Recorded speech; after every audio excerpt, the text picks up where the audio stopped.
अर्जुन अर्जुन के संग साथ रहे तो अर्जुन के भैया धर्मराज को राजा बनाया कि नहीं?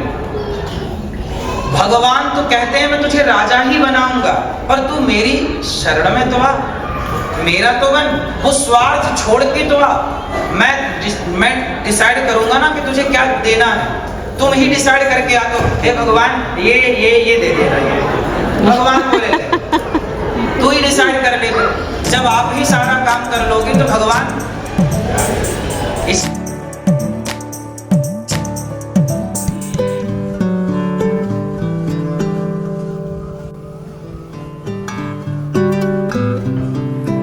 हेलो प्यारे दोस्तों, welcome back to the channel. I hope आप सब लोग एकदम अच्छे से होंगे, एकदम सेहतमंद होंगे। अभी मैं अपना वर्कआउट खत्म करके आई, आधा घंटा वॉक किया। पहले 10 मिनट्स हाथ में वेट्स लेके 5 पाउंड्स के दोनों डंबल्स लेके हाथ में वॉक किया, और उसके बाद 20 मिनट्स ऐसे ही नॉर्मल पेस पे। फिर 5 मिनट स्ट्रेचिंग की, तो ऐसे करके पूरा 35 मिनट्स का वर्कआउट हो गया। और अभी मैंने आलू बॉईल करने के लिए चढ़ाए हैं। वीकडेज में तो सारे प्लान मील्स होते ही हैं, तो वीकेंड हम लूजली छोड़ देते हैं कि जो मन करेगा, जैसे मन करेगा वैसा बना लेंगे। और ये आपका रिमाइंडर है कि अपनी बॉडी को हाइड्रेटेड रखो, खूब सारा पानी पियो और मूवमेंट रखो अपनी बॉडी में। आधा घंटा अपने लिए निकालो, थोड़ा जल्दी उठो या रात में थोड़ा वर्कआउट करो, जैसे भी आपका रूटीन आपको सपोर्ट करता है, बट मूवमेंट होना बहुत ज़रूरी है। ज़रूर करो मूवमेंट।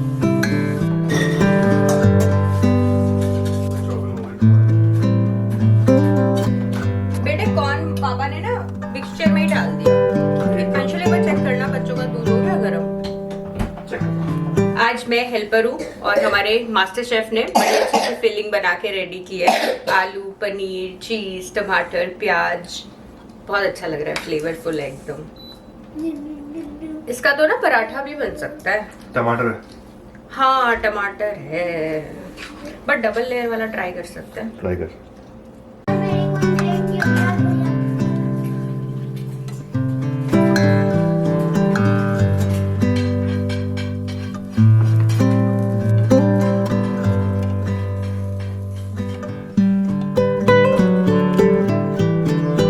वीकेंड पे गोविंद की ड्यूटी होती है पूरे घर को मॉप करना। वैसे भी हमारे घर पे सिर्फ मेन लेवल पे ही हार्डवुड फ्लोरिंग है, ऊपर और नीचे बेसमेंट में तो कारपेट है, तो मॉपिंग की जरूरत ही नहीं होती। और बहुत अच्छे से मॉप करता है, उसको मैंने सिखा दिया और ड्यूटी लगा दी, चाहे सैटरडे चाहे संडे, एक दिन उसको पूरा घर मॉप करना होता है। मैं ये बोना का मॉप यूज करती हूँ और इसमें ना ये माइक्रोफाइबर का ऐसे पैड है, निकाल के आप वॉश करके क्लीन कर लो और सफाई बहुत अच्छी हो जाती है। और इसमें आप ना अपना क्लीनिंग लिक्विड भी डाल सकते हो। आप घर में भी बना सकते हो विनेगर, डिश वॉशिंग लिक्विड और पानी के साथ, या फिर आप ये वाला बोना का ही लिक्विड यूज कर सकते हो। ये सिट्रस सेंटेड है, मुझे बहुत अच्छा लगता है। एक तो जब सफाई हो जाती है, पूरा फ्लोर क्लीन हो जाता है, और फिर घर में वो जो बिल्कुल लाइट सी फ्रेग्रेंस आती है ना, मुझे बड़ी अच्छी लगती है।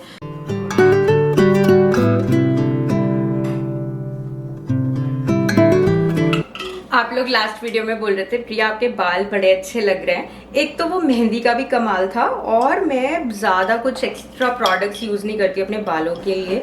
सिंपल अपना घर का बना हुआ हेयर ऑयल, जिसमें मैं बहुत सारी चीजें डाल के इसको बनाती हूँ, काफी बार आप लोगों के साथ शेयर किया है। और सिंपल से बस शैम्पू एंड कंडीशनर के साथ अपने बालों की केयर करती हूँ।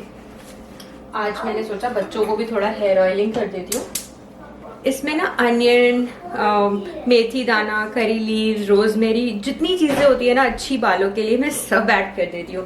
कैस्टर ऑयल और क्या ऐड किया था, कोकोनट ऑयल का इसमें बेस रहता है, और कलौंजी ऐड होती है। कलौंजी भी अनियन के शायद सीड्स ही होते हैं वो, तो उससे भी बहुत अच्छे हो जाते हैं बाल।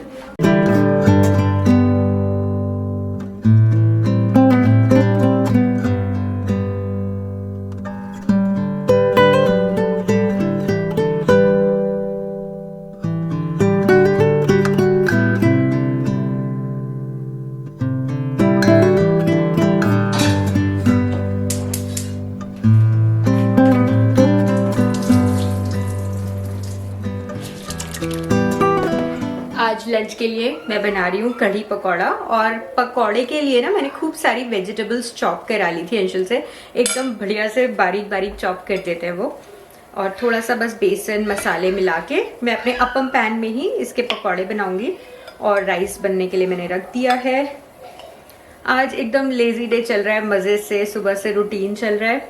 हमने थोड़ी देर मूवी देखी, उसके बाद अंशुल का आज ऑफिस रूम हमें सेटअप करना था, वो किया। एक्चुअली ना आजकल यार सबकी इतनी सिडेंट्री लाइफस्टाइल हो गई, तो जो वो टेबल थी उनकी ऑफिस की, बस बैठ के काम कर सकते थे। तो हमने अभी वॉलमार्ट पे ना डील चल रही थी इलेक्ट्रिक टेबल की, जो अप डाउन हो जाती है, जिसमें आप स्टैंडिंग भी काम कर सकते हो, बैठ के भी काम कर सकते हो, तो वो ऑर्डर की थी। तो वो आई थी, उसको हमने सेटअप किया है। मैंने वर्टिकल में रील शूट की है, मैं इंस्टाग्राम पे डालूंगी और यूट्यूब शॉर्ट्स में भी। तो अच्छा सा रूम सेटअप हो गया नीचे, काफ़ी टाइम लग गया उसमें, बट ये काम फिर वीकडेज में नहीं होते ना, वीकेंड के ही होते हैं, तो हो गया। और अब मैं फटाफट नहा धो के आई हूँ कि अब मैं सिंपल सा अपना लंच बना के तैयार करती हूँ, क्योंकि ऑलरेडी 12:30 हो गए, 1 बजे तक तो सबको ही भूख लग जाएगी। मैं ये गोपी का कुकिंग योगर्ट लेकर आई थी, इसकी क्वालिटी बहुत अच्छी है। ये ना थोड़ा सा सारे टेस्ट में, तो सब्जियां बहुत अच्छी बनती हैं जिसमें आपको दही डालना होता है, स्पेशली कढ़ी। जैसे जितना दही खट्टा होगा उतनी ही अच्छी कढ़ी बनेगी ना, तो ये वाला दही कढ़ी बनाने के लिए तो बहुत अमेजिंग है। और एकदम लाइक क्रीमी सी कढ़ी बनी थी जब मैंने लास्ट टाइम बनाई थी। अब थोड़ा सा ही दही बचा है, तो आज मैं इसी में ही फिर अपनी कढ़ी बना लूँगी। आप भी ट्राई करना। और ये ना कडल भी नहीं करता, बिल्कुल भी आपका फटेगा नहीं। जैसे अगर पनीर की सब्जी आप बना रहे हो, उसमें थोड़ा दही आपको डालना है, तो अगर आप ये वाला दही यूज करोगे तो बिल्कुल नहीं फटता।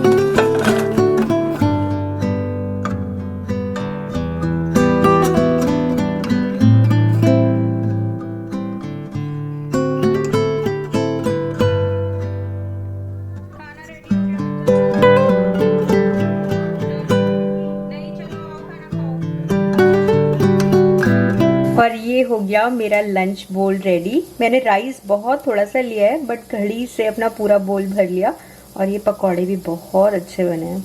और मैंने ना बैलेंस करने के लिए मील को थोड़े से पनीर के पीसेस को भी ऐसे सौते कर लिया था, तो ये कंप्लीट बैलेंस्ड मील हो गया। इसमें प्रोटीन भी है, कार्ब्स एंड एवरीथिंग। टेस्ट तो है ही। और ये मेरा सोल फूड है। आप लोग कमेंट्स में मुझे अपना सोल फूड बताना, आपको क्या खाना पसंद। बच्चों को लाइब्रेरी लेके जा रहे हैं, इनकी बुक्स एक्सचेंज करनी है। हर 10-15 दिन में ना जो बुक्स लाते हैं फिर उन्हें एक्सचेंज करो, क्योंकि अगर ये पढ़ लेते हैं फिर इनके पास कुछ पढ़ने के लिए नहीं बचता। तो जब बोलो बुक पढ़ लो, तो वो तो मैंने पढ़ ली, वो तो मैंने पढ़ ली होता है। मैंने ये रिसेंटली निक्स का नया लिप टिंट लिया है। आजकल ना ये बड़ा ट्रेंड कर रहा है इंस्टाग्राम पे। मैंने इतने लोगों को इसके बारे में देखा वीडियोस बनाते हुए, सो आई थॉट चलो ट्राई करते हैं। ये ना टिंट है, तो आप लगाओगे शाइन भी आता है और फिर कलर बहुत देर तक लिप्स पे रहता है। हाय। और मुझे इसी टाइप के कलर्स पसंद है, जैसे थोड़ा पिंकिश शेड होता है ना,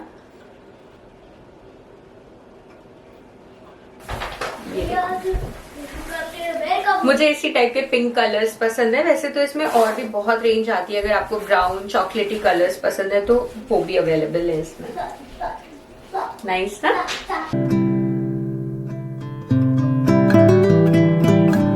लास्ट वीक वेदर बहुत अच्छा हो गया था, एकदम सनी सनी। और मतलब ऐसा था कि हम लोग जैकेट भी ना पहनो तो भी काम चल जाए, बाहर वॉक करने वाला। बट कल से फिर से काफ़ी ठंडा हो गया। इनफैक्ट कल तो इतनी तेज़ हवा चल रही थी, फील्स लाइक -14 -15 डिग्रीज था। आज हवा नहीं है बट ठंडा है।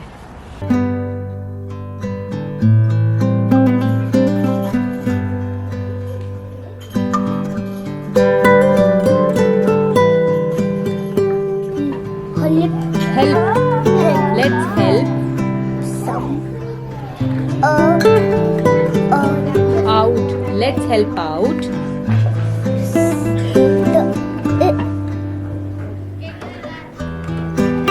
Some man waited for hours and paid outrageous prices for a meager food of ramen. Wouldn't it be wonderful? Whole families. Library के बाद ना हम लोग वॉलमार्ट चले गए थे।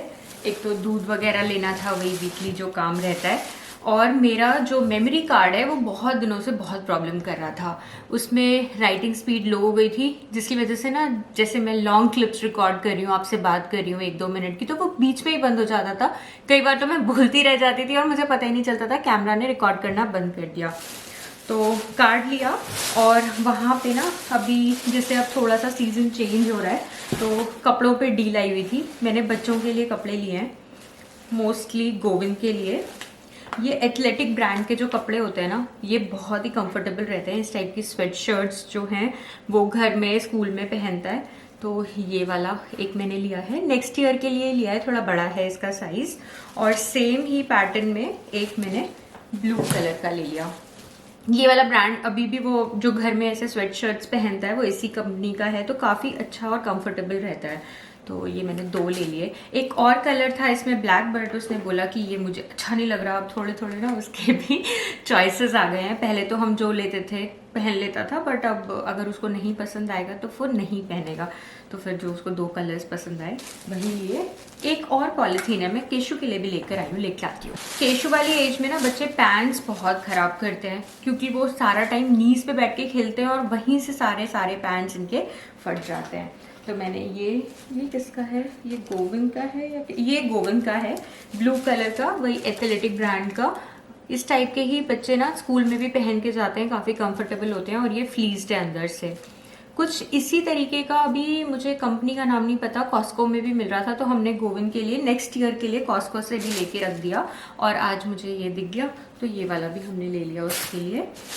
और ये वाले 2 पैंट्स मैंने केशु के लिए लिए हैं। सेम ब्लू कलर है और वही एथलेटिक ब्रांड है। और इसका कपड़ा ऐसा है कि आपको आयरन करने की ज़रूरत नहीं है और ये फटते भी नहीं है जल्दी से। जैसे बच्चे घुटनों पे बैठ के खेलते हैं ना, तो ये काफ़ी लंबे टाइम तक चल जाते हैं। तो एक ब्लू कलर लिया है और एक मैंने केशु के लिए ये ग्रीन कलर ले लिया। आज की वीडियो में आपने मेरे न्यू नेल्स नोटिस किए होंगे। ये सिंपल प्रेस ऑन वाले नेल्स हैं, बस स्टिक कर लिया अपने नेल्स पे। Although I am not a nails person, मुझे ना काम करने में भी बड़ी प्रॉब्लम आती है बड़े नेल्स के साथ। जैसे 1-2 बर्तन होते हैं ना बड़े वाले जो हाथ से ही वॉश करने होते हैं, उनको वॉश करने में प्रॉब्लम आ रही है। इनफैक्ट आज जब मैं अपने बाल धो रही थी तो मुझे ऐसा लग रहा था कि मैं स्कैल्प को अच्छे से क्लीन नहीं कर पा रही, क्योंकि हैबिट नहीं है ना बड़े नेल्स के साथ काम करना। वॉलेट में से अपने जो कार्ड्स निकालने वाला काम होता है वो भी बड़ी मुश्किल से हो पा रहा है। बट ठीक है, कभी कभी गर्ली मोमेंट्स अच्छे लगते हैं। बड़े नेल्स पहले मैं रखा करती थी शादी से पहले, अपने ही नेल्स को बढ़ा के प्रॉपर शेप एंड ऑल करके। बट जब से शादी हुई, बच्चे हो गए, उसके बाद से तो फिर बड़े नेल्स का सवाल ही नहीं उठता, क्योंकि बच्चे जब छोटे थे तब लगता था कि कहीं उन्हीं को ही ना स्क्रैच कर दूं, तो कभी रखे नहीं। और अब 10-11 साल में पूरी आदत ही खत्म हो गई। ये 14 डेज चल जाते हैं, डिपेंडिंग ऑन आप इनकी कैसी केयर करते हो। मेरे तो हफ्ते मैक्स टू मैक्स 10 डेज में ही निकल जाएंगे। मैंने फर्स्ट टाइम ना नेल्स करवाए थे जब मैं वियतनाम में थी। वहाँ पे तो हर थोड़ी थोड़ी दूर में आपको नेल सैलून दिख जाएंगे और एक से एक नेल डिजाइन। वहाँ पे मैंने 2-3 बार जो जेल नेल्स होते हैं वो करवाए, बट उसकी वजह से होता क्या है, जो आपके ओरिजिनल नेल्स होते हैं ना वो बहुत खराब हो जाते हैं। जब आप जेल नेल्स कराते हो तो वो फाइलिंग एंड ऑल करते हैं, जिसकी वजह से आपका नेचुरल नेल काफ़ी थिन हो जाता है। तो फिर 3 बार शायद मैंने करवाया था, 1 महीने में 3 बार करवाया था, फिर मैंने कभी नहीं करवाया। बट ठीक है, कभी कभी जो चीज़ आपको पसंद हो ना, कर लेनी चाहिए अपना टाइम निकाल के। मुझे रिसेंटली मेरी एक डियर सब्सक्राइबर फ्रेंड का मैसेज आया था कि प्रिया, मैं एक जॉइंट फैमिली सिस्टम में रहती हूँ इंडिया में।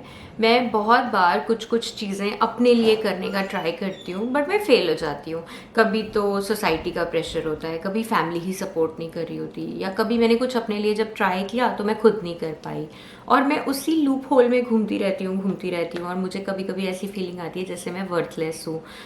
मुझे सपोर्ट करो, मुझे बताओ कि मैं कैसे इस फीलिंग से बाहर निकल के अपने लिए कुछ कर सकती हूँ। तो देखो friend, you are not alone. हम लेडीज़ के लिए कुछ भी अपने लिए कर पाना बहुत मुश्किल होता है, क्योंकि सोसाइटी ना हमारी अभी भी वैसी है कि लेडीज़ की बहुत लेग पुलिंग होती है। जब आप कुछ आगे बढ़ने की कोशिश करोगे तो बाहर वालों का तो आप बाद में बात करो, आपकी फैमिली ही इतने सारे ऑब्स्टिकल्स आपके सामने लगा देंगी कि आप सोचोगे कि अब मैं ये काम कैसे ही करूं, या कैसे ही मैं पॉसिबल है इसे करना भी। मैं अपनी बात बताऊं, जब मैंने यूट्यूब स्टार्ट किया था ना, one of a very close relative, उन्होंने मुझे बोला कि अरे पढ़ी लिखी है, कुछ पढ़े लिखे जैसा काम करती, ये क्या कर रही है। उन्होंने तो वो बात कह दी, शायद आज उन्हें याद भी नहीं होगा कि उन्होंने वो बात कही थी, बट मेरे दिमाग में वो बात छप गई। और जब उन्होंने वो बात बोली ना, महीना 2 महीना मैं उस बात को सोच सोच के ही परेशान होती रही, रोई कई बार मैं। बट अंशुल ने मुझे बहुत सपोर्ट किया। उन्होंने बोला अरे जिसको जो बोलना है, जिसको जो सोचना है सोचने दो, अगर उनके भी सोचने का काम तुमने कर लिया तो तुम्हारा काम कौन करेगा? लेट इट बी यार, जाने दो, तुम अपने काम पे फोकस करो। अगर तुम्हें तुम्हारे दिल से लगता है कि जो तुम कर रहे हो वो सही कर रहे हो, अच्छा कर रहे हो, जस्ट कीप डूइंग इट। ज़्यादा दुनिया के बारे में मत सोचो। और वो बात कितनी सही थी। अगर उस चीज़ को सोच के मैंने अपना काम बंद कर दिया होता तो उस इंसान का तो कुछ नहीं जाता, बट मेरा काम सारा खराब हो जाता। और आज जहाँ मैं खड़ी हूँ, I am really grateful, really blessed and बहुत ही सेटिस्फाइड हूँ मैं। और शायद जिस इंसान ने वो चीज़ बोली थी वो भी आज मेरे ऊपर प्राउड फील करते होंगे कि यार हाँ, बच्चा कहाँ पहुँच गया कितनी मेहनत करके। यहाँ पे आप सबको खुश करने नहीं आए और आप कर भी नहीं सकते। जो आपकी इमीडिएट फैमिली है, अगर वो आपको सपोर्ट कर रही है, वो आपको हेल्प कर रही है आगे बढ़ने में, दैट्स ऑल यू नीड। बस उनकी बात सुनो, उनसे वैलिडेशन लो। पूरी दुनिया से वैलिडेशन लेने की ज़रूरत भी नहीं है आपको। जो आप करना चाहते हो उसको करो। ज़्यादा स्ट्रेस ले लोगे तो आजकल वैसे ही इतना ख़राब लाइफस्टाइल है हमारा, ऑलरेडी इतनी चीज़ों का स्ट्रेस होता है, तो एक और एड ऑन स्ट्रेस लेके आपकी ही हेल्थ ख़राब होगी और आप भी अपनी लाइफ में आगे नहीं बढ़ पाओगे। तो ठीक है, दुनिया को जो बोलना है बोलने दो। अगर आपको अपने अंदर से लगता है कि जो आप काम कर रहे हो वो आप कर सकते हो और अच्छा काम कर रहे हो, आगे बढ़ते रहो उसमें। जब एक बार आप कहीं आगे बढ़ जाओगे, कुछ कर लोगे ना, तो जो लोग अभी बोल रहे हैं वही आपको अप्रिशिएट भी करेंगे। तो ज़्यादा दुनिया की परवाह नहीं करनी चाहिए। अपना काम करो, खुश रहो, मुस्कुराते रहो, हेल्दी रहो और ज़्यादा स्ट्रेस नहीं लेने का। चलो दोस्तों, आज की वीडियो फिर यहीं पे ख़त्म करते हैं। मिलेंगे एक और नई वीडियो के साथ। Thank you so much for watching this video. Comments में मेरे साथ अपनी बातें शेयर करना, मुझे आपके कमेंट्स पढ़ना बहुत अच्छा लगता है। मैं कोशिश करती हूँ कि सबको रिप्लाई करूँ, बट कभी कभी होता है कि इतना बिजी स्केड्यूल हो जाता है, मैं कुछ कमेंट्स का रिप्लाई नहीं कर पाती, बट मैं ट्राई ज़रूर करती हूँ कि सबको रिप्लाई करूँ। तो चलिए दोस्तों, मिलते हैं फिर से एक और नई वीडियो में। तब तक के लिए बहुत सारा अपना ध्यान रखो, खुश रहो, मुस्कुराते रहो।